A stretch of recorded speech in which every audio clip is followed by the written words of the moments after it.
Hablamos ahora de algo bastante curioso en Ciudad de México, al estilo de los turísticos City Tours.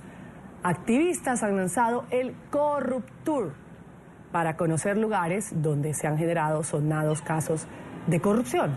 El recorrido tiene una duración aproximada de 2 horas y contempla paradas en el antimonumento de los 43 estudiantes de Ayotzinapa, también en la alcaldía, en la sede del Senado, y los encargados ofrecen información sobre la controversia de la Casa Blanca, la residencia adquirida por la primera dama Angélica Rivera, valorada en unos $6 millones.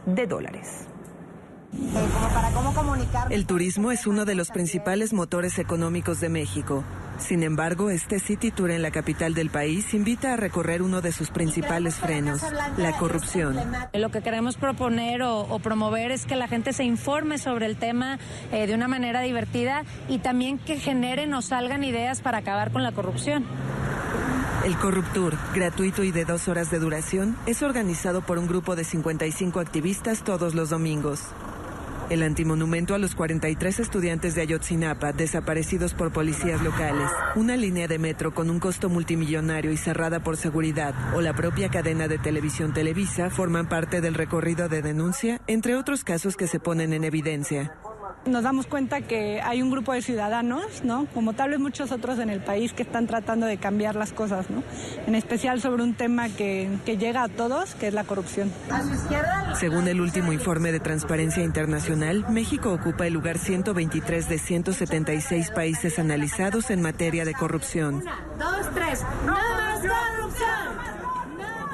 Bueno, y según el último informe de Transparencia Internacional divulgado días atrás, México ocupa el lugar número 123 de 176 países analizados en materia de corrupción. Existen procesos abiertos por corrupción contra 3 exgobernadores, por ejemplo. Uno de ellos está prófugo. NTN 24 con los protagonistas de la noticia sobre este Corruptour. Vamos a saludar en Ciudad de México a Ixchel Cisneros, integrante de este grupo de activistas que precisamente ha lanzado el Corruptour. Gracias por estar con nosotros, señora Cisneros. Bienvenida a la mañana. Hola, muy buenos días. ¿Cómo están por allá? Por ejemplo, vamos a visitar Ciudad de México, encontramos este transporte, nos subimos, nos llevan a estos sitios. Llegamos particularmente, digamos, a la Casa Blanca, esta controvertida mansión. Fue un caso de corrupción sonado, supuestamente, donde habría algo no transparente en la adquisición de esta vivienda de la primera dama de México. ¿Qué es lo que hacen los turistas? ¿Se bajan? ¿Se les enseña? ¿Están en las inmediaciones del sitio en donde se ha generado algunos casos de corrupción? ¿Cómo es? Se pasa por los 10 sitios, frente a los 10 sitios, y mientras tanto hay un audio donde que está sonando en el camión, donde 2 personajes cuentan un poco la historia de lo que sucedió en esta casa, o en la Estela de Luz, que es una estructura, o en el Senado, o en las oficinas de la empresa OHL, sobre cómo en ese lugar ocurrieron actos de corrupción. En el audio te explican, por ejemplo, que cuántas veces más se pagó la sede del Senado, o cómo a la persona que Enrique Peña Nieto le dio su casa, más bien el empresario al cual Angélica Rivera supuestamente le compró su casa, es uno de los empresarios a los cuales se les ha dado más obras, digamos, no solo en el Estado de México, sino también más bien no solo en el país, sino también en el Estado de México, cuando Enrique Peña Nieto era gobernador. Entonces, se les va contando una historia de una manera lúdica y muy divertida, y sí se pueden bajar en la Estela de Luz, pero es en el único lugar donde se pueden bajar a tomar fotos. Igual el camión es, como dices, de estos buses turísticos, entonces va muy despacio para que la gente observe, sí, la arquitectura y la infraestructura, pero también que escuche la historia de qué fue lo que sucedió ahí. Ahora, ¿cuánta receptividad han tenido? ¿Quiénes son los que normalmente se montan en este Corruptour? ¿Son turistas o son locales? ¿Qué les dicen cuando se montan y después cuando ya termina todo el recorrido? Bueno, pues mira, hasta ahorita ha tenido una recepción tan grande que la verdad estábamos un poco rebasados, porque ya tenemos lleno de aquí hasta abril.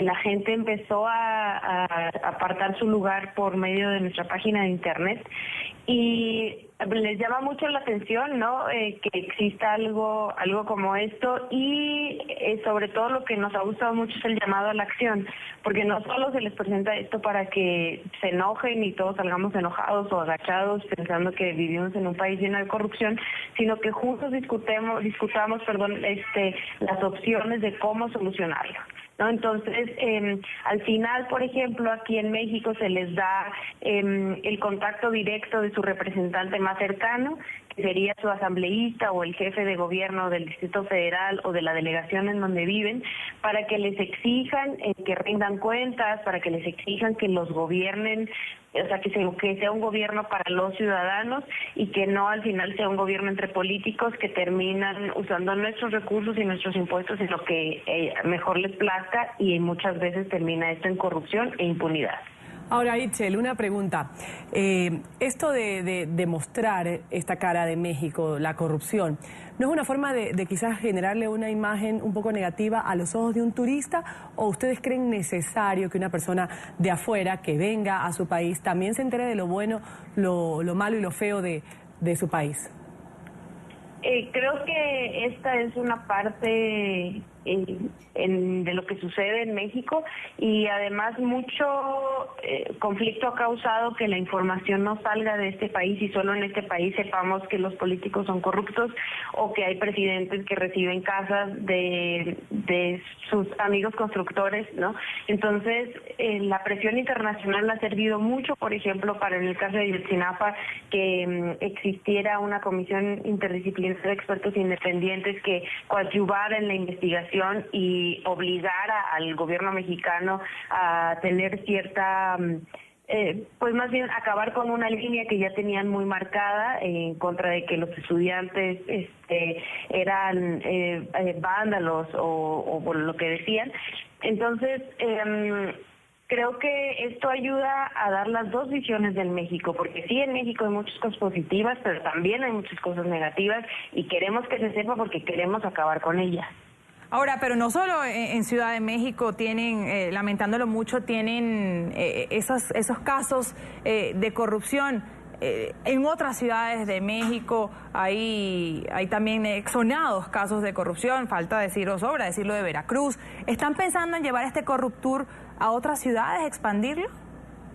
Justamente el Corruptur actual habla de casos federales, digamos, ¿no? O sea, no solo de la Ciudad de México. Es más, solo hay 2 casos específicos de la Ciudad de México, los demás son federales. Pero sí, este Corruptur empezó en el 2014 en la ciudad de Monterrey, realmente, antes de las elecciones. Y sí, la idea es que la misma gente empiece a apropiársela, y si alguien, ya ahorita justamente se está viendo con algunas personas en Veracruz que les interesa llevarlo, entonces ver cómo se coordina, porque se tiene que crear un guión y hacer la historia y etcétera, pero sí, justo esa es la idea, para que se visibilice este problema y se haga algo, y que no nada más lo estemos ocultando y pensando que aquí no sucede nada y tapemos la basurita bajo el tapete y sigamos caminando, sino que más bien visibilicemos todos los conflictos. Y como dices, hay estados donde hay conflictos muy graves de corrupción y uno de ellos es Veracruz, y en efecto se está pensando en que la próxima parada del Corruptur sea Veracruz. Vamos a agradecer a Itzel Cisneros, integrante de Corruptur. Ha estado con nosotros aquí en la mañana de NTN 24 para hablarnos de este recorrido que se está dando y que tiene mucha acogida en Ciudad de México. Gracias, un buen día. Gracias, buen día.